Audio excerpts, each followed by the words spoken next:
Hello दोस्तों, स्वागत है आप सभी का हमारे इस यूट्यूब चैनल एजुकेशन ज्ञान स्टडी में। तो दोस्तों, आज हम लोग के इस वीडियो में बात करने वाले हैं ग्रामीण डाक सेवक की न्यू वैकेंसी के बारे में।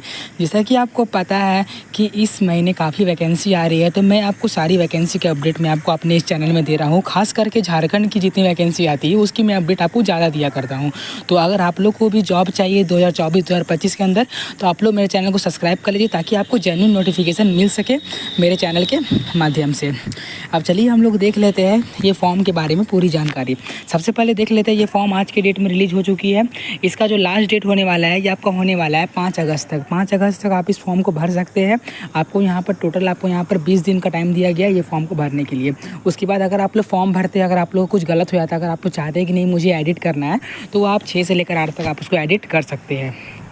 ओके, अब चलिए इसके बाद हम बात कर लेते हैं कौन कौन सा पोस्ट है। यहाँ पर आपको 3 पोस्ट टोटल देखने को मिलता है। एक आपको पोस्ट देखने को मिलता है ब्रांच पोस्टमैन, एक आपको पोस्ट यहाँ देखने को मिलता है असिस्टेंट ब्रांच पोस्टमैन, एक आपको यहाँ पोस्ट देखने को मिलता है डाक सेवक। तीनों एक तरह से लगभग आप बोल सकते हैं तीनों पोस्ट का काम एक ही होता है। तीनों पोस्ट लगभग सेम टाइप का ही होता है तीनों। यहाँ पर आपको तीनों पोस्ट के बारे में लिखा हुआ है कि आपको क्या क्या काम करना पड़ता है। लगभग तीनों का काम सेम ही रहता है। ओके, इसके बाद चलिए हम लोग देख लेते हैं कि सैलरी क्या है। तो अगर आपको यहाँ पर बीपीएम में जॉब मिलता है तो आपका यहाँ पर सैलरी होने वाला है 12,000।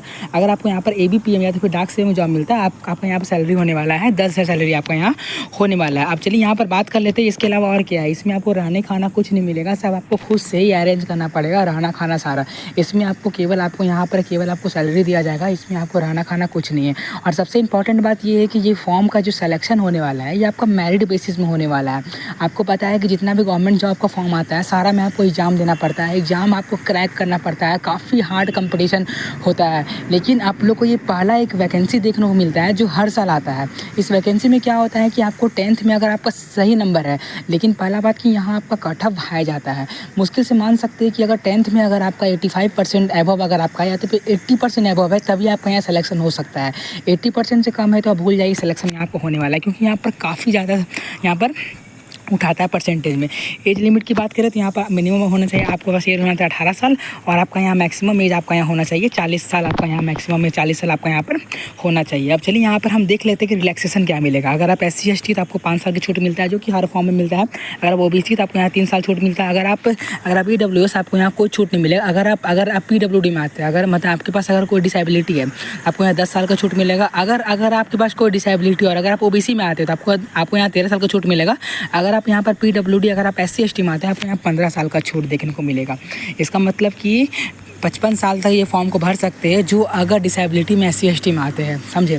इसके बाद चलिए एजुकेशन क्वालिफिकेशन बात करें तो यहाँ पर केवल आपको 10th पास केवल आपका मांगा गया है। इतना डिटेल में जो लिखा हुआ है इसमें डिटेल का मतलब है कि ओनली आपको 10th पास मांगा है। और एक और चीज़ यहाँ ये मांगा गया है क्योंकि देखिए यहाँ पर आपका हर एक स्टेट में अलग अलग यहाँ पर वैकेंसी आई है। तो जैसे कि अगर आप झारखंड में तो आपको यहाँ हिंदी नॉलेज के होना ज़रूरी है। अगर आप वेस्ट बंगाल में भर रहे हैं तो आपको वहाँ पर बंगला नॉलेज आना ज़रूरी है। बंगला का भी वहाँ पर आया है वैकेंसी।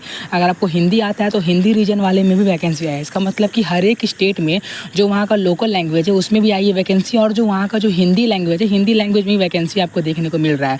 तो अगर आप यहाँ पर जो भी लैंग्वेज में अगर आप जो भी स्टेट में अगर आप फॉर्म को डालते हैं आपको वहाँ का लोकल लैंग्वेज आना ज़रूरी है। इसका मतलब कि लोकल लैंग्वेज आपका क्लास 10th में होना चाहिए। इसका मतलब अगर आप हिंदी चुन रहे हैं तो आपका क्लास 10th में हिंदी होना चाहिए लोकल लैंग्वेज। यहाँ पर आपको ये लिखा गया, यहाँ पर आपका स्पेशल प्रोविज़न लिखा हुआ है। आप यहाँ देखिए अदर क्वालिफिकेशन मांगा गया है, knowledge of computer, knowledge of cycling, adequate means of livelihood. यहाँ पर देखिए कंप्यूटर का कोई आपको यहाँ पर सर्टिफिकेट मांगा नहीं गया है, बस आपको कंप्यूटर फील्ड में नॉलेज होना चाहिए। आपको यहाँ पर साइकिल चलाना आना चाहिए। इसका मतलब ये नहीं कि साइकिल चलाने आना चाहिए, इसका मतलब आप बाइक भी चला सकते हैं, ऐसा बात नहीं है। आपको बस यहाँ बताया गया कि आपको साइकिल चलाना आना चाहिए, क्योंकि आपको यहाँ पर पोस्ट आपको यहाँ पर जो आपको मिलेगा, जो आपको यहाँ पर जो दूसरा का जो आएगा जो आपका ना कुरियर आएगा आपको जाके देना पड़ेगा। आपको जा घर घर जाके आपको कुरियर को पहुंचाना पड़ेगा। अब यहाँ देखिए लास्ट स्टेप क्या लिखा हुआ है, एडिक्वेट मीन्स ऑफ लाइवलीहुड। इसका मतलब क्या होता है, मैंने आपको वीडियो में क्या बोला कि आपको यहाँ पर रहने खाना कुछ नहीं दिया जाएगा, सारा आपको खुद से करना पड़ेगा। इसका मतलब कि आपको यहाँ पर एडिक्वेट मीन्स ऑफ लाइवलीहुड आपको यहाँ पर होना चाहिए। अब चलिए यहाँ पर और भी आगे देख लेते हैं यहाँ सिलेक्शन कैसे होगा। सिलेक्शन बेसिस का अगर आप देख सकते हैं, देखिए अप्लाई कैसे करना है। आपको वहाँ जो आपका जो गवर्नमेंट का ऑफिशियल वेबसाइट जो आपका है indianpost.gds.gov.in, आपको यहाँ पर देखिए सरकारी रिजल्ट में जाना है, वहाँ पर आपको दिख जाएगा ये फॉर्म, वहाँ से आप जाके अप्लाई कर सकते हैं।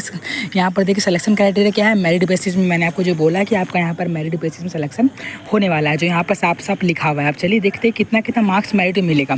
जैसे कि बहुत सारे स्टेट में होता है कि आपको यहाँ मार्क्स मिलता है ग्रेड में, बहुत सारा जगह होता है कि आपको मार्क्स मिलता है CGPA में। तो यहाँ पर ये फॉर्म जो निकला है, ये बोला गया है कि आपको यहाँ पर मल्टीपल फैक्टर में आपको यहाँ मेरिट लिस्ट निकाला जाएगा। इसका मतलब कि मल्टीपल पोस्ट में आपको यहाँ पर मल्टीपल फैक्टर में मेरिट निकाल है। इसका मतलब कि अगर आपका 10th में अगर आपका यहाँ पर 10 ग्रेड, इसका मतलब अगर आपका यहाँ A1 ग्रेड है, तो अगर आपका यहाँ पर 10 CGPA है तो उसको यहाँ पर 9.5 से ये इंटू करके आपका यहाँ परसेंटेज निकालेंगे। अगर आपका यहाँ 9 CGPA है तो इंटू 9.5 करेंगे।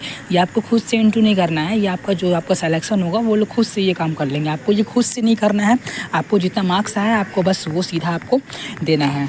तो मैंने आपको बता दिया ये फॉर्म का क्या एलिजिबिलिटी है, कैसे फॉर्म को भरना है, सारा स्टेप मैंने आपको बता दिया। अब देखिए लास्ट में अगर आपका यहाँ ज्वाइनिंग हो जाता है, ज्वाइनिंग के टाइम में आपको यहाँ ये सब डॉक्यूमेंट आपको चाहिए। मार्कशीट चाहिए 10th का, आइडेंटिटी प्रूफ चाहिए, इसका मतलब आधार कार्ड चाहिए, कास्ट सर्टिफिकेट चाहिए। PWD में अगर आप आते हैं तो आपको ये PWD सर्टिफिकेट चाहिए। अगर आप यहाँ पर EWS में आते हैं तो आपको यहाँ पर EWS सर्टिफिकेट चाहिए। अगर आप यहाँ पर ट्रांसजेंडर में, इसका मतलब ना आप मेल ना फीमेल, आपको जानते ही है, तो उसके लिए आपको यहाँ सर्टिफिकेट चाहिए। डेट ऑफ बर्थ का प्रूफ चाहिए, तो आधार कार्ड से काम हो जाएगा।